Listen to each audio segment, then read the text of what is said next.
Welcome back. The Gibraltar Regulatory Authority this week dismissed a complaint against GBC by the Panorama newspaper, saying it found no evidence that GBC breached the Broadcasting Act, nor the GRA's code on due impartiality, due accuracy and undue prominence.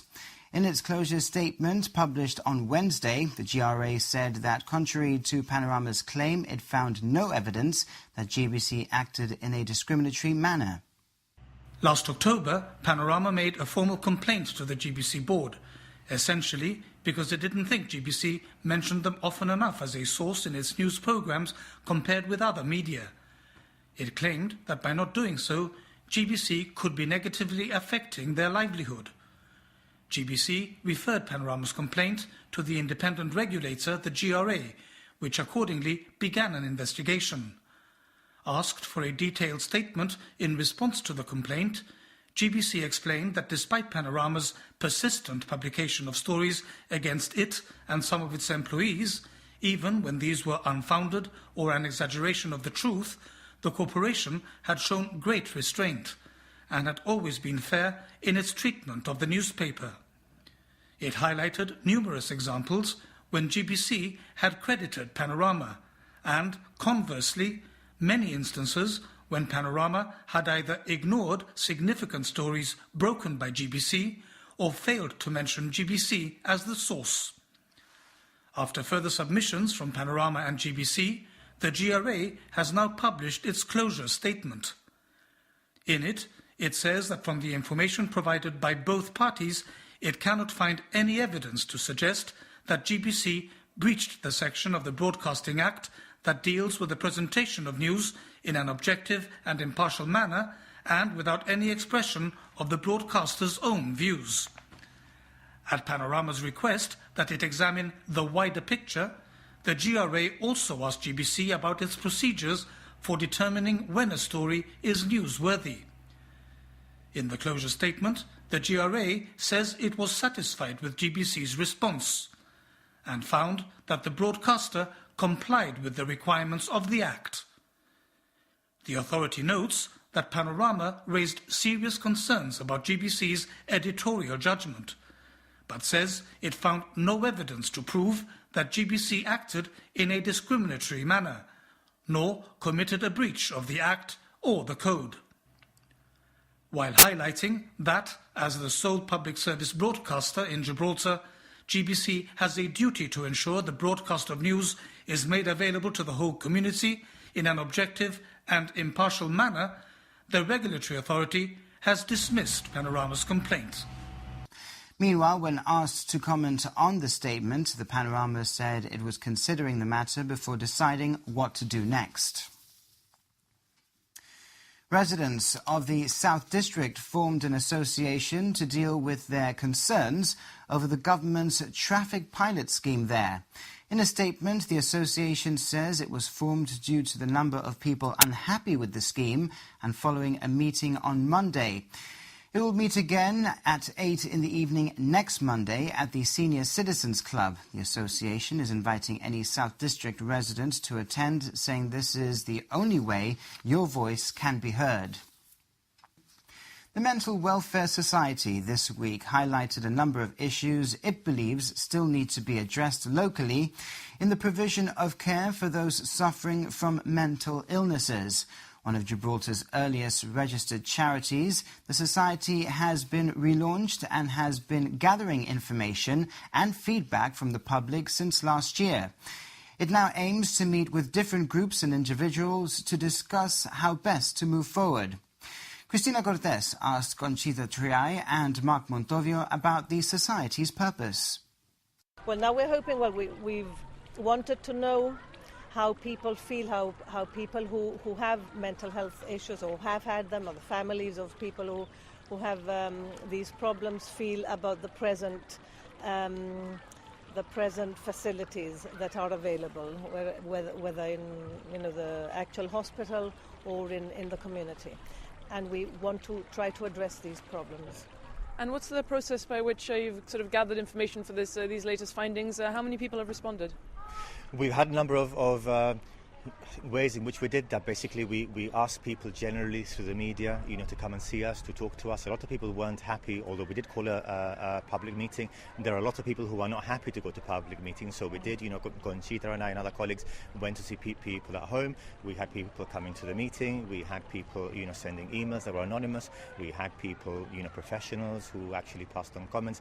And, basically each of the chapters in the review basically dealt with one of the particular issues that we then, what we've published is the summary, the results of all those things. Of course, we haven't wanted to publish the rest because even though we haven't used any names, people are easily identifiable, and that was one of the major concerns. It is a major concern in GIB. A lot of people with serious mental health issues are frightened, and family members are frightened to come out or to complain about things in case it gets worse. So obviously we have to protect them too.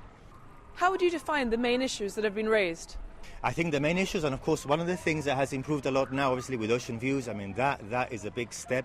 We wanted to include that in the report because I think it was important. We felt it was important to, to talk about the issues that had existed. For them to have a voice. It was important. They had come and said these are the problems, and we had to give those people a voice and say, look, this is how it was. Hopefully that's not going to be the case now.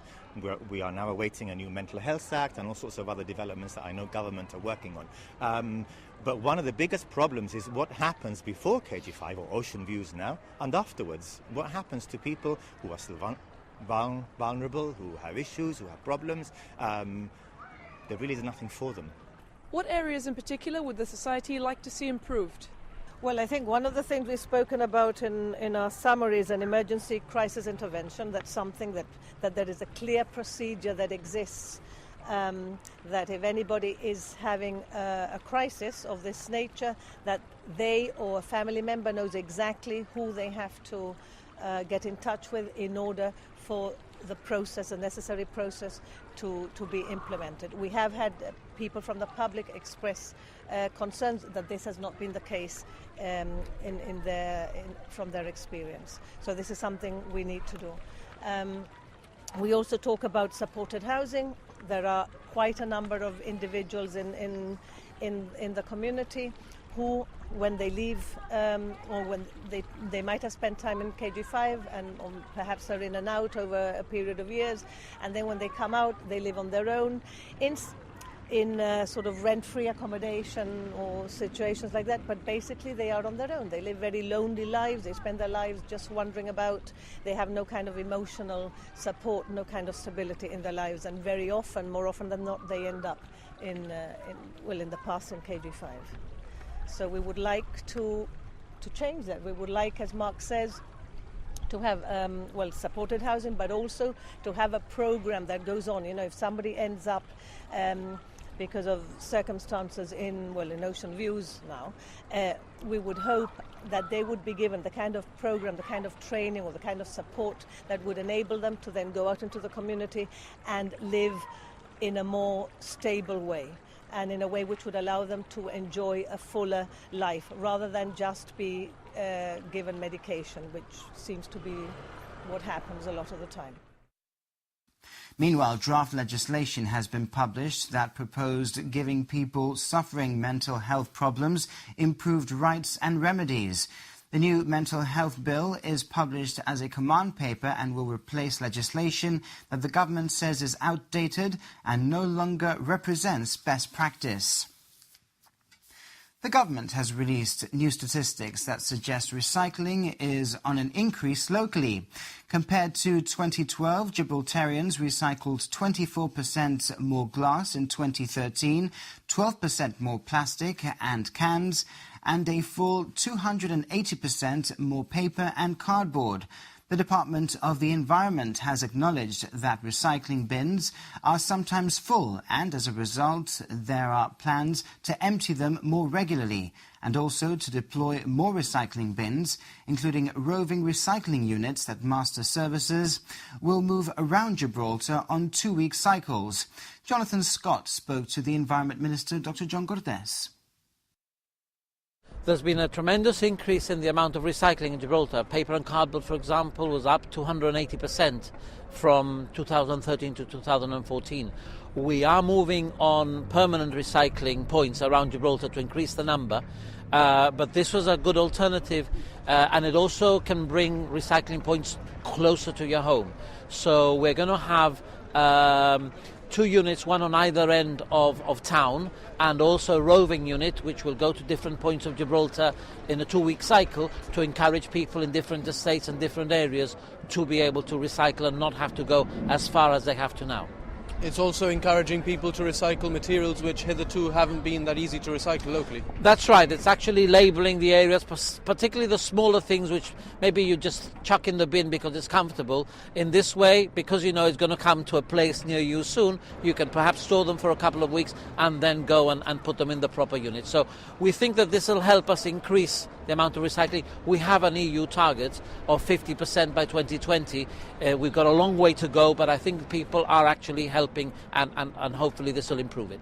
And things like mobile phones, will those go specifically to somewhere that can, give that phone a new life? Absolutely. The idea of recycling is to give new life when you can, all the constituents. So this will all be done to make sure that we recycle as best and efficiently as possible. And anybody who's listening or watching this interview and eager to find out when this bin might be coming to a place near them? This will be starting at the beginning of March, so just a couple of weeks away, and we will be publicising where they're going to be on what day of the week. We're very pleased because Master Service is coming along with this sort of initiative, and they insisted on an electric vehicle, and that was a very easy thing to support because it won't be polluting and it won't be making a noise. When they move these, it won't be noisy at all. And very finally, you mentioned some statistic there about the increase in recycling of specific materials. What does that mean to you as Minister of the Environment?